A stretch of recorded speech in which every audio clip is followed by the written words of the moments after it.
Okay, so I want to talk to you about the one of the worst offenders of any ill health that most people are suffering from right now. And pretty much one for one, no matter who I talk to and no matter what they're dealing with physically, one of the first things that I would recommend globally across the boards, pretty much no exception, is the reduction, if not the complete elimination of grains, gluten.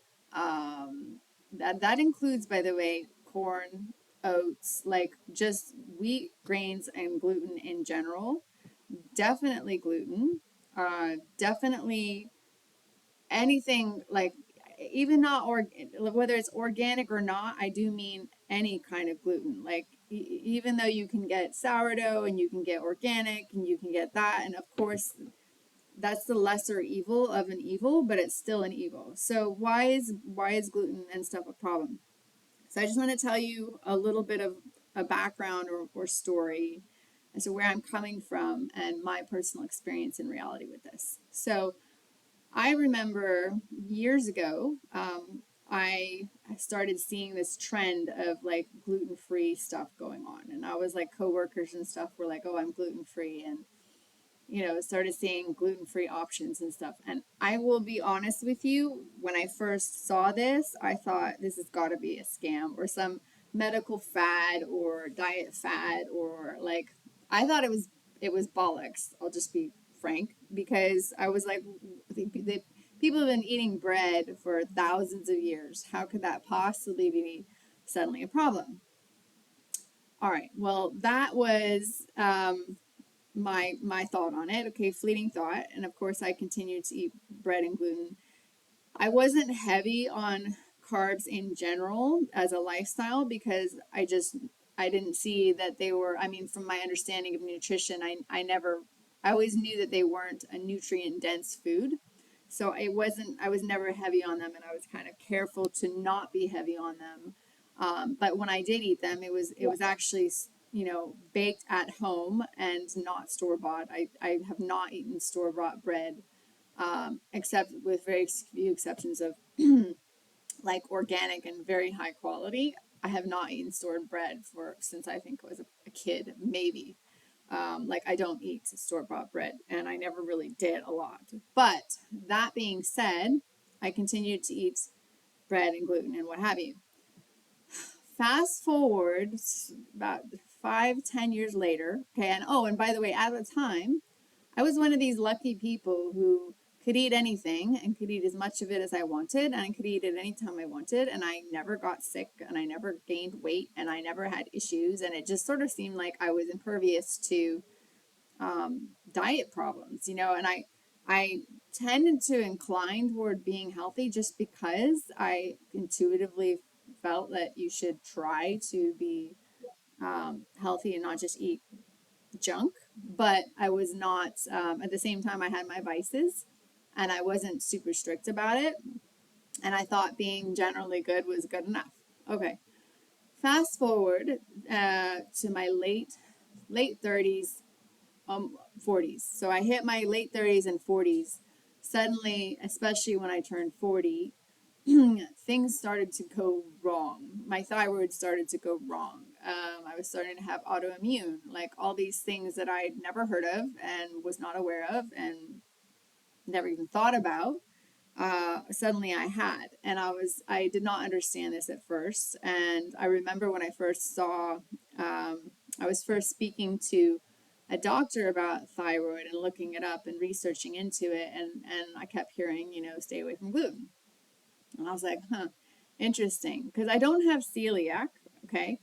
So I was like, why is gluten such a problem? This didn't make sense to me. I didn't understand it. And again, it sort of conflicted with this idea in my mind that we have had gluten in our lives as a species for a long time. How could it possibly be suddenly a problem? Okay. So it wasn't until more recently, like in the last year, when I read a book by Dr. William Davis called Wheat Belly. And when I started to look more into this, including the fact that, especially in America, you have situations like bromide is put into bread in America, which is not so much the case in Europe. But that doesn't mean that Europe bread is okay either, because one of the things I found is that wheat as a food has actually been, it's not the same as what people were eating 50 plus years ago. Like, there's the strains have been rebred and altered, and their composition has been changed and messed around, so that the current wheat that we know is harder on the body to digest or recognize or tolerate, and it's more susceptible to spiking your blood sugar, and it's just been morphed into a new monster. The other thing to understand, which I never understood about bread and grains, is wheat is a grass. And if I were to go tell you to go outside and eat grass, most of you would think I was absolutely crazy. Like, of course, you would laugh at me, because nobody eats grass, right? People are not made or designed to eat grass. But that is actually what's happening when you're eating wheat, because it is a form of a grass. So that was new news to me. So the thing is we end up taking this thing that's intuitively or basically not really easily handled by the body, and then we modify it genetically, even though it's not DNA wise. Like, they can, the food industry can claim it's not genetically modified, because it isn't as such in the same way that GMO corn is, but it has been rebred and messed around with to alter its basic composition from what it used to be.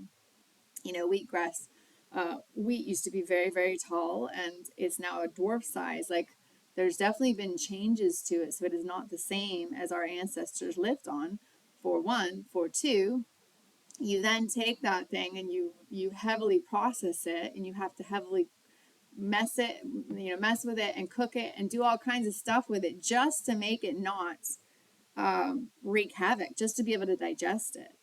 And even still, another datum that I got from, in looking into the digestion and what have you, is people who get like enemas and cleanses and what have you, one of the main things that apparently gets found when these things get done is lots of gluten residue coming out of the body, because it just sits and it clogs up your system, because again, it's not easily digested or handled by the body. So it is actually this unseen problem that I certainly wasn't aware of, that has actually been wreaking havoc on our bodies for a while. And it's just gotten worse the more we are heavily processed, the more shortcuts are taken by the big foods to like make it more cheap, cheaper production and less care and quality. But again, even if you go back to like, oh, but I'm only eating, purely organic, made from home in Europe, so it doesn't have bromide added to it, and I bake my own bread. Okay, I'm not going to say that that isn't better. Of course, it is better. But let's just use an example of, I guess, something that you could easily compare it to. If you get really, really refined, processed, and highly whatever messed with sugar, or you take raw cane sugar, which has the minerals and what have you in it, which one's better? Well, obviously the raw cane sugar is going to be better, but neither are nutrient dense. You don't need either in order to get the vitamins and minerals that your body needs. Both of them are going to mess up your blood sugar. Both of them glycate and cause harm in the entire system. Both of them are bad. So I just want to put it in perspective, because this is not something I understood. And if that doesn't kind of make you take a second look, another datum for you, because again, I was still skeptical and still pushing back on it, because of course I love bread. I mean, who doesn't love bread? I mean, let's face it, it is good. But one of the things that is interesting about bread is it actually is known to be an opiate. There is actually, gluten actually creates and binds with the brain's receptors and creates a mild opiate effect. So you actually do get a high from it in a way. And that can cause cravings and addictions and what have you. Like, it becomes literally an addiction almost. And that's real to me, because if I think of like my vice or foods that I really love, I would say croissants, pizza, things with really great fresh bread. These things are definitely things that stand out. I don't look at a broccoli, even though I love broccoli. I don't look at broccoli and go, God, I've got to have a hit of broccoli, right? I mean, I love vegetables, but you know what I'm saying? I'm being real. So there is an actual opiate factor, and this is not an opinion, this is actually a fact. There is a part of gliadin that creates that craving scenario, if you will. And the other thing is that gluten and gluten proteins and gliadin, so gliadin, I hope I said that right. These proteins, okay, so if you don't have celiac disease, which is actually a specific form of gluten intolerance where it actually just ruins and wreaks absolute havoc on your digestion and everything, causing horrible things, diarrhea. Yeah, it's horrible. So genuine celiac is an allergy, like a complete intolerance of gluten. So I don't have that. But what I do have, unfortunately, and what most people, what pretty much all of us suffer from to one degree or another, whether we realize it or not, is some form of inflammation. And for some of us who are more susceptible, like me, autoimmunity. So, what gluten does in my system is it creates inflammation and it triggers. I actually have tested my blood, and my antibodies actually were high on bread, even when I was eating very little of it. It was causing a systemic immune response in my system and actually causing disruption of my gut, and all kinds of problems from that. I mean, autoimmune, hypothyroidism, digestive issues, not absorbing nutrients correctly. Like it really does. It's subtle. It's not like, if you take a gun and shoot yourself, you notice that that was not good, and then that did your body harm. The thing that's insidious about bread is you don't really notice, at least for me, you eat it, you might feel a little bit full, you might get that little bit of like gluten hangover, if you will, or like you're, I don't know, stuffed, I guess is the word, in a happy sort of way, but you're like, yeah, okay, and you ate a bunch of carbs, right? But it's not like you notice anything unless you have celiac or some actual intolerance that's dramatic. You don't really notice that it's doing your body harm, but you do notice the subtle weight gain, and you might notice the subtle digestive issues, and you might then soon start noticing things going wrong, like autoimmune issues, which can show up in many ways, between skin conditions, rheumatoid arthritis, hypothyroidism, and thyroid issues. Like they can show up in different ways, that are not necessarily connected to the fact that you ate gluten. Like you wouldn't in your mind go, oh, that was because it's not necessarily within that same hour or 24 hours of eating it, and it's not necessarily so distinct from everything else you're eating that you would even be aware of the fact that a problem happened. So the other thing about gluten, and I can tell you this, and wheat and stuff and grains, and I can tell you this from having worn a continuous glucose monitor, which is basically a device that tells me at all hours of the day where my blood sugar is at. I have worn these and do wear them occasionally to just monitor my blood sugar. And the reason I do that is to keep the inflammation in my body to a minimum. And also, I did it for research and study purposes to understand the foods I was eating and what they were doing or not doing, or how they were affecting my system. And I found it invaluable data.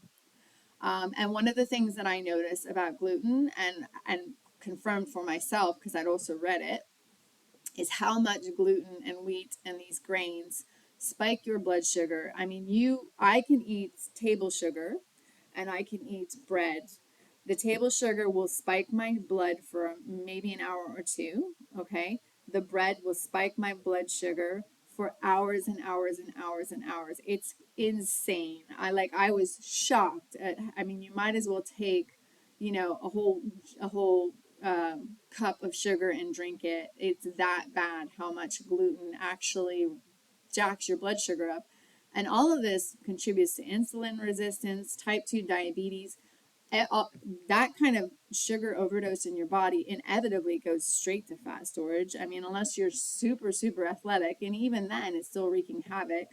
But unless you're physically very active, all of that is extra energy your body just doesn't need. So it ends up storing it. And unfortunately, with this kind of sugar overload, it gets stored not just as normal kind of fat, okay, your thighs get a bit big or whatever, but it can actually be stored a lot as visceral fat, which is dangerous and unhealthy. And that causes all kinds of other problems. On top of the fact that when your blood sugar is high, and there's a lot of consequences and a lot of problems, not just diabetes, there's a lot of problems connected with high blood sugar. It is behind and very much hand in glove with atherosclerosis, meaning calcification of your arteries and things that lead to heart attacks and heart disease and your eyes failing. Like too much blood sugar is definitely where people can lose their eye, go blind if you do it too much. I mean, diabetics go blind. Your circulation gets cut off, your pancreas gets destroyed, your liver gets, I mean, it really wreaks havoc across the boards. Your hormones, like it's very disruptive and it's aging. So high blood sugar is going to age your body faster. Essentially, what high blood sugar means is you have too much sugar attached to and oxidizing and, correct me if there's anything that I'm saying technically that someone wants to split apart, but I'm trying to be as accurate but as simple as possible with this. But you're essentially just attaching sugar molecules to your blood that is oxidizing and glycating it. So it's like, I guess the best way to say it is like frying it, aging it, it's corroding it. It's like water or oxygen will corrode, or if you open and cut a lemon and it browns, that kind of thing. It's a similar concept.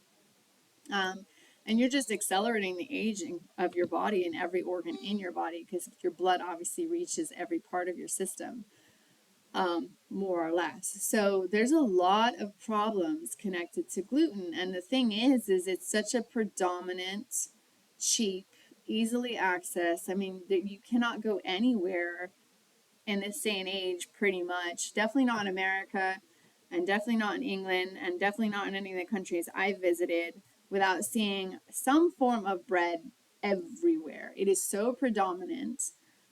It is so ingrained in our eating habits, and it is so sort of normal that it's almost, if you really think about it, once you know how bad it is, it's actually scary how unaware we are of how poisonous this one particular thing is, and yet it's everywhere. And then and look at how unhealthy people generally are becoming and are in this day and age. It's almost like you can't help but go, this is intentional. Like, how could this be happening right under our nose and nobody knows and nobody's communicating it and no one's aware of how bad it is? Um, so I just wanted to share this information with you. I would highly recommend reading the book by Dr. William Davis called Wheat Belly. I would highly recommend looking into it yourself and cross-referencing what I've said and everything I've said and everything about it. I would highly recommend going to sources, by the way, when you do your research, that do not monetarily benefit from whatever data they are providing for you. It's like, look for unbiased information, because if you're looking up science studies from, Wonder Bread, and they're saying how amazing bread is for you, of course they're going to say that. They're trying to sell it to you, and their bottom line depends on whether or not you eat it. So you need to look for unbiased opinion and unbiased reports and unbiased data in anything that you look up. And I would just say that as a general rule. And the other thing I would look at as a general rule is you can almost be, as a stable datum, you can almost go, okay, what is mainstream big pharma and big foods telling me to do? And what is the medical industry as a mainstream thing telling me to do? You probably want to do the exact opposite. I mean, almost one for one. It is unfortunately that bad. But like the whole diabetes diet, well, what do they say? Eat more grains. Oh my God. Like, knowing that, and you can ask any diabetic and anybody who wears a continuous glucose monitor, they will tell you and they will confirm for you that gluten completely spikes your blood sugar. So why would you want to put that on a diet that's supposedly healthy to help someone handle or manage this? It's quite, I mean, in my opinion, quite sinister and quite like, are you really trying to help people, or are you trying to make them sick and dependent upon your drugs and your medical procedures? Because it doesn't sound like you're trying to help someone if you're it's like giving an alcoholic a little bit of alcohol to help them with their alcoholism, like basically. So yeah, and making them a lifelong patient, which is profitable, but is it really helping the person? Is it really making them healthy, or is it making them dependent, and is it making them worse or slowly killing them off? You know what I mean?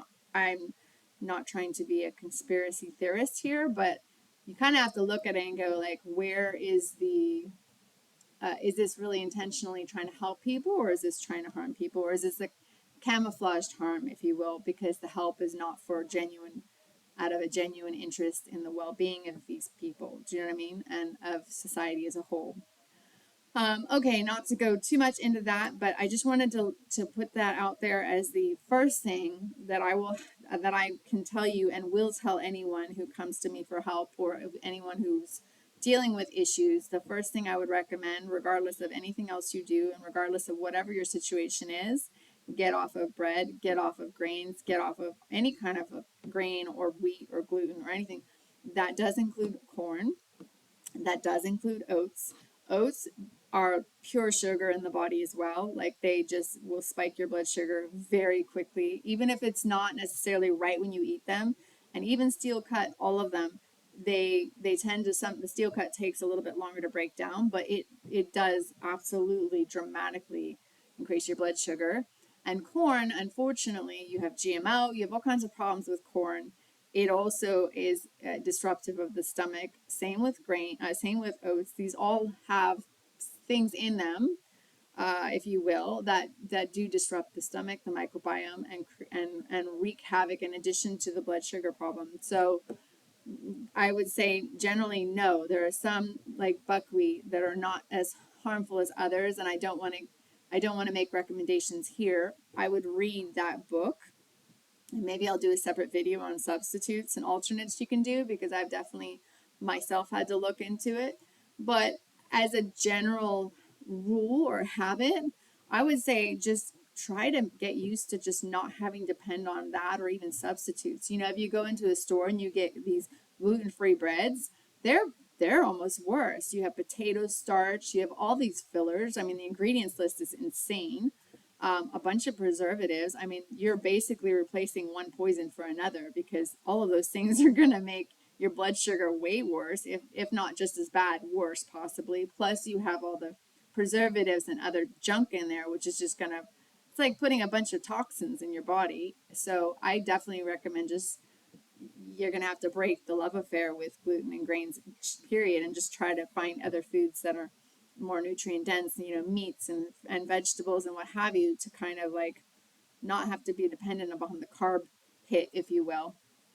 And I will do a whole video on that aspect and carbs and blah, blah, blah, blah, blah. I know there's a lot of passionate opinions about these things, but yeah, that's my 2 cents for it. And this video would be way too long if I try to get into that right now. And yeah, that one has to be, that kind of needs its own time and its own video. But I hope this has been helpful. I hope this has been somewhat enlightening. I hope it's made you at least take a step back and take a second look. Because, like I said, I'm speaking from the other side, or having been on the other side of being completely skeptical and not believing that gluten was a problem at all, and thinking you needed carb. Like, I've been on that side. I was on that side, and I had to go through my own evolution of getting really sick and having issues and da da da da da, and getting to the point where it became real to me, and I could see and I could correlate what was happening with what I was doing. And I now had personal reality and understanding that this wasn't just some isolated datum or hype or some marketing gimmick or whatever, but there's actually some truth here that really needs to be made known. So hence I'm sort of reformed, if you will, on the subject and disseminating the information as best that I can, just so you can make your own informed decisions. I mean, ultimately, it boils down to you and what you want to do or what you don't want to do, and it's your body. So one has to have their own, come to their own conclusions. Everybody's diet, everybody's body, everybody's digestion, it's all individually unique, and it's up to the person. But I feel like with the information, with correct information, you're empowered to make wise decisions one way or the other on what you do. And that to me is the most important thing. Okay, thank you.